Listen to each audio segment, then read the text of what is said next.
사무엘하 18장 24절에서 33절입니다. 다 같이 함께 읽겠습니다. 때에 다윗이 두 문 사이에 앉아 있더라. 바숫꾼이 성문 위층에 올라가서 눈을 들어보니 어떤 사람이 홀로 달려오는지라. 바숫꾼이 외쳐 왕께 아뢰매 왕이 이르되 그가 만일 혼자면 그의 입에 소식이 있으리라 할 때에 그가 점점 가까이 오니라. 바숫꾼이 본적 한 사람이 또 달려오는지라.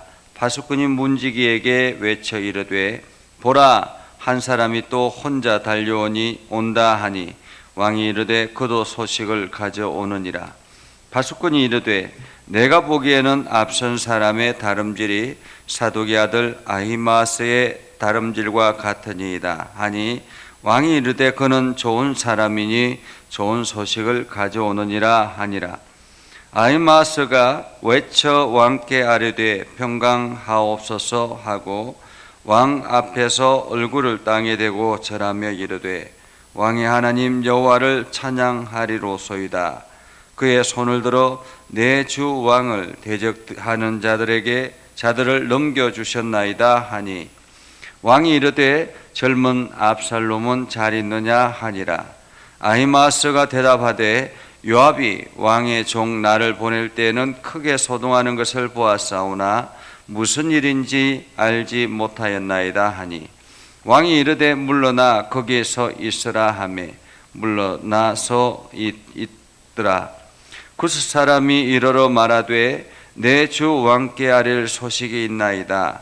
여호와께서 오늘 왕을 대적하던 모든 원수를 갚으셨나이다 하니 왕이 구스 사람에게 묻되 젊은 압살롬은 잘 있느냐?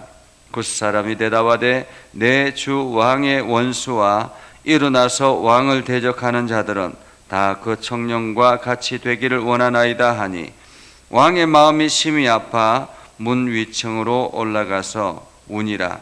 그가 올라갈 때에 말하기를 내 아들 압살롬아, 내 아들 압살롬아, 차라리 내가 너를 대신하여 죽었다면 압살롬 내 아들아 하였더라. 아멘. 오늘도 하나님의 은혜가 풍성한 복된 날이 되기를 주님의 이름으로 축복합니다. 여러분들을 통해서 주의 영광이 드러나는 복된 하루가 되기를 주님의 이름으로 축복합니다. 때로는 우리가 듣고 싶은 소식이 있고 듣기 싫은 소식이 있습니다. 그런데 이 듣고 싶은 소식만 우리가 듣고 살 수는 없잖아요. 듣기 싫은 소식도 들려질 때가 있는 것이죠. 그러한 상황 가운데서 우리가 어떤 자세를 취해야 할 것인가 하는 그러한 갈등이 우리 안에 있을 수 있습니다. 지금 다윗의 상황은 지금 압살롬이 반역을 하고 나라를 독차지하고 있는 상태에서 다윗이 반격을 하는 그러한 상황입니다.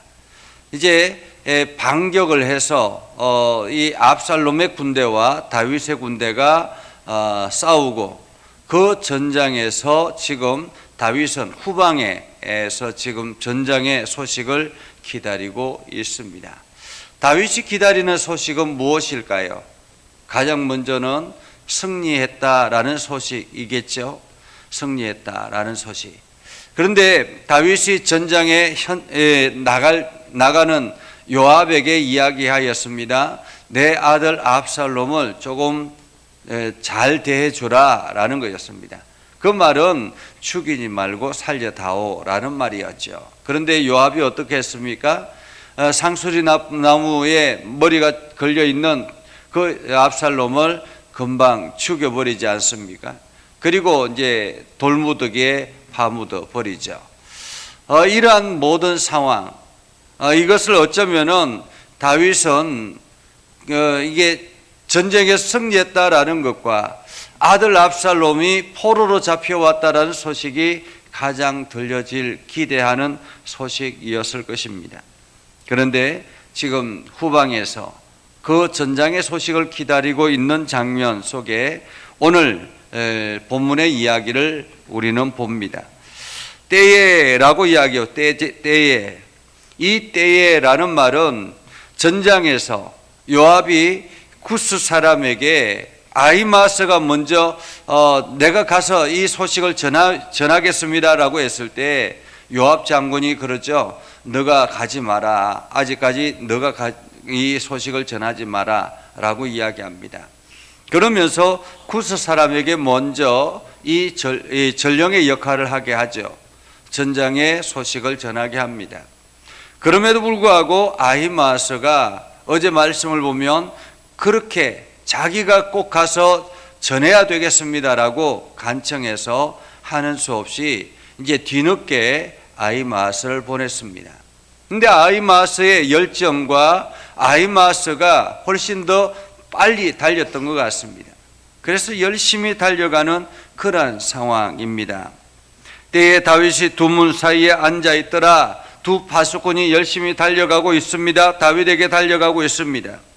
성문 위층에서 올라보니 어떤 사람이 홀로 달려오고 있는 거예요. 파수꾼이 왕께 아뢰되 어떤 사람이 혼자 옵니다 라는 거죠. 달려오고 있습니다. 그런데 오늘 성경에 보면 달려오고 있습니다라고 하고 곧바로 그 소식을 전하는 게 아니라 점점 가까이 오니라 라고 이야기합니다. 점점 가까이 오니라. 이 말은 무슨 뜻입니까? 그만큼 지금 다윗의 마음에는 빨리 소식을 듣고 싶은데 이 들려지는 그 소식이 엄청나게 기다리고 있다라는, 길게 느껴지고 있다라는 거죠. 성경은 지금 다윗의 심정을 표현하고 있는 것입니다. 점점 가까이 오는지라. 얼마나 기다리는 소식이겠습니까? 파수꾼이 또 한 사람이 달려옵니다 라고 이야기합니다. 그러면서 또 한 사람이 달려옵니다. 그렇게 해서 두 명의 전령이 달려오고 있죠. 그때 27절에 보면 앞선 사람의 다름질이 사독의 아들 아히마스의 다름질과 같습니다. 아마 평소에도 아히마스가 전령의 역할을 했기 때문에 달려오는 것만 봐도 아히마스인가 보다 라고 생각을 했던 것 같습니다. 그러자 왕이 그는 좋은 소식을 가져오는 자다. 왜냐하면 여기서 좋은 소식은 승전의 소식이겠죠. 아니면은 후퇴했으면 여러 사람이 함께 도망쳐 왔을 텐데 혼자 저렇게 달려오고 있다라는 것은 우리 부대가 승리했다라는 소식인 걸 직감했던 것 같습니다. 그래서 아히마스가 도착해서 왕에게 이야기합니다. 왕이여 평강하옵소서. 그리고는 얼굴을 땅에 대고 절하며 왕의 하나님 여호와를 찬양하려소이다. 그의 손을 들어 내 주 왕을 대적하는 자들을 넘겨주셨습니다. 내 주 왕을 대적하는 자들을 넘겨주셨습니다. 하나님이 대적자들을 우리에게 넘겨주셨습니다 라는 말이죠. 다른 말은 표현하면 성전의 소식입니다. 우리가 이겼습니다 라는 말입니다. 우리가 이겼습니다. 우리가 이겼습니다 라고 할 때 다윗이 대뜸 이렇게 묻습니다. 젊은 압살롬은 잘 있느냐? 젊은 압살롬은 잘 있느냐?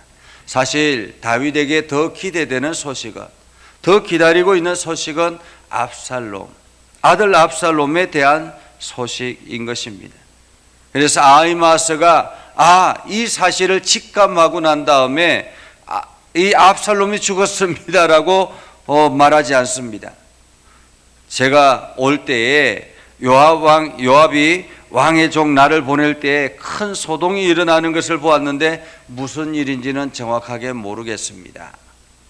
전쟁에 승리했는데 그 이후에는 잘 모르겠습니다 라는 거죠. 승리의 소식만 전하고 있는 것입니다. 그때 왕이 됐다라고 하고 뒤로 물러나 있으라. 또 한 명의 전령이 오고 있으니까 말이죠. 그렇게 물러나 있으라 라고 하고 난 다음에 구스 사람이 도착합니다. 이야기하죠. 여호와께서 오늘 왕을 대적하던 모든 원수를 갚으셨습니다. 구스 사람은 이방인입니다. 지금으로 말하면 에디오피아 지역에 있는 그 땅을 쿠스라 그렇게 표현했죠. 그래서 용병이라고 말할 수 있습니다. 전쟁의 용병으로 참여한 이 전령, 그가 지금 여호와께서 오늘 왕을 대적하던 모든 원수를 갚으셨습니다. 왕이 그 쿠스 사람에게도 이야기하죠. 젊은 압살롬은 잘 있느냐? 살아있느냐라는 말입니다. 그러자 그 쿠스 사람이 내 주 왕의 원수와 일어나서 왕을 대적하는 자들은 다 그 청년과 되기를 원합니다. 이 말은 무슨 뜻입니까? 지금 전쟁에 승리했는데 다 그 청년과 되기를 원합니다라는 말은 죽었습니다라는 말이죠. 죽었습니다. 그러자 왕의 마음이 상심하여서 위층으로 올라가서 울고 있는 통곡하는 장면. 압살롬아, 압살롬아, 내 아들 압살롬아, 차라리 내가 너를 대신하여 죽었다면 압살롬 내 아들아, 내 아들아 라고 통곡하는 장면입니다. 자, 오늘 이 말씀을 보면서 우리가 어쩔 수 없는 부모라는 것을 보게 됩니다. 사실 다윗이 압살롬과의 전쟁을 하고 있지만은 지금 다윗은 어쩔 수 없는 부모인 거예요. 그렇죠? 어쩔 수 없는 부모. 때로는 우리가 이렇게 뉴스나 이런 데 보면 뭐 자식이 범죄자가 되었음에도 불구하고 그 범죄자를 감싸려고 하는, 내 아들은 절대 그럴 사람이 아닙니다라고 이야기하는 경우들이 많이 있잖아요. 그것처럼 부모는 어쩔 수 없이 자기의 자녀를 감싸려고 하는 그런 모습을 보죠. 그런데 오늘 이 본문의 말씀을 통해서 또 한 가지 발견할 수 있는 것은, 우리가 좋은 소식이라 할지라도 그 소식을 들려지는 사람의 마음을 헤아릴 줄 아는 것이 필요하다라는 것입니다. 사실 팩트를 전하는 거 굉장히 중요하죠. 그런데 그 팩트를 어떻게 전할 것인가라는 것입니다. 그 소식을, 팩트를 듣고 그 소식을 들은 사람들은 어떻게, 그 마음의 심정이 어떨까라는 거죠. 어쩌면 아들이 죽었다라는 이 소식을 그냥 가감없이 죽었습니다라고 이야기하는 것과, 그리고 그 아들을 그 소식을 전해 듣는 그 사람의 마음을 헤아려서 조심스럽게 전하는 것, 그것도 필요하다라는 것입니다. 때로는 듣지 않아도 될 이야기까지 들려주어서 그 듣는 사람의 마음을 헤집을 때가 있습니다. 그러면서 오히려 그 사람을 위하는 척 하지만은 오히려 그 사람이 그 소식을 듣고 더 상처를 받아서 더 속상해하는 그런 경우들도 굉장히 많습니다. 내가 전하는 소식이 어떤 사람에게는 상처가 되고 어떤 사람들에게는 심령을 후벼파는 그러한 소식일 수 있습니다. 몰라도 되는 소식이라면 어쩌면은 전하지 않는 것이 더 지혜로운 것이 아닐까라는 생각도 해봅니다. 내가 전하는 이 소식이 듣는 사람에게는 어떨까라는, 듣는 사람의 배려를 하는 것도 지혜로운 것이다 라고 오늘 볼 수 있을 것 같습니다. 그런 한편에서는 또한 이 다윗은 어떻습니까? 다윗은 지금 이 자기를 따르는 리더들이 있습니다. 그럼에도 불구하고 자기 아들이 죽었다라는 그 소식에 통곡하고 절망하고 낙담하는 이러한 모습은 어쩌면은 리더로서의 자격이 좀 부족한 것이 아닌가라는 생각을 하고, 또 한편으로는 인간이기 때문에 어쩔 수 없는 것 아닌가라는 생각을 해봅니다. 그렇습니다. 때로는 내가 처해 있는 위치, 이것들도 굉장히 중요하다. 그래서 내가 비록 속상하지만은 때로는 그 속상함을 내려놓고, 마음속에서 내려놓고, 그리고 오히려 나를 따르는 사람들을 돌아보고 그들을 위로하고 격려하는 그러한 지혜도 필요하겠다라는 생각을 해봅니다. 아무튼 오늘 이 장면을 보면서 우리는 어떻게, 내가 전령이 된다면 어떻게 할까라는 생각을 해보고요. 그런 한편에서는 또 그 나쁜 소식을 들었을 때 나는 어떻게 행동해야 될 것인가, 이러한 것들을 다시 한 번 더 생각하고, 나의 그 행동을 통해서 내 주변 사람들은 어떠할까라는 그러한 마음들도 우리는 살펴볼 필요가 있을 것 같습니다. 그래서 오늘 하루도 여러분들이 여러분 혼자만 살아가는 것이 아니다라는 것을 기억하고, 여러분 주변의 사람들과 더불어서 좋은 관계를 유지해 나갈 수 있는 그러한 지혜가 있는 복된 하루가 되기를 주님의 이름으로 축복합니다. 기도하겠습니다. 거룩하신 아버지 하나님, 오늘도 우리 가운데 역사해 주셔서 하나님의 말씀을 듣게 하시고 하나님의 뜻을 이루며 주의 영광을 드러내기를 소망합니다. 아버지 하나님, 오늘도 우리를 통해서 하나님의 귀한 은혜가 세상으로 흘러가기를 원합니다. 내 입술을 통해서 들려지는 소식들이 어떤 사람에게는 상처가 될 수도 있고 어떤 사람들에게는 기쁨이 될 수도 있습니다. 하나님, 우리가 잘 그들의 마음을 살펴서 우리가 말하는 이 소식들 하나하나가 참으로 위로가 되고 격려가 되고 저들의 마음에 용기가 되는 그러한 말들을 할 수 있도록 저희들에게 지혜를 허락하여 주옵소서. 아버지 하나님, 또한 나의 행동을 통해서 내 주변 사람들이 불안에 떨 수도 있고 나의 행동을 통해서 내 주변 사람들이 상실을 경험할 때도 있습니다. 하나님, 이러한 마음들을 내가 잘 살필 수 있도록 하나님 지혜를 더해 주시고 우리의 마음을 주장하여 주시옵소서. 그래서 오늘 하루도 참으로 복된 하루가 되게 하시고 하나님의 영광을 드러내는 하루가 되게 하옵소서. 예수님 이름으로 기도드립니다. 아멘.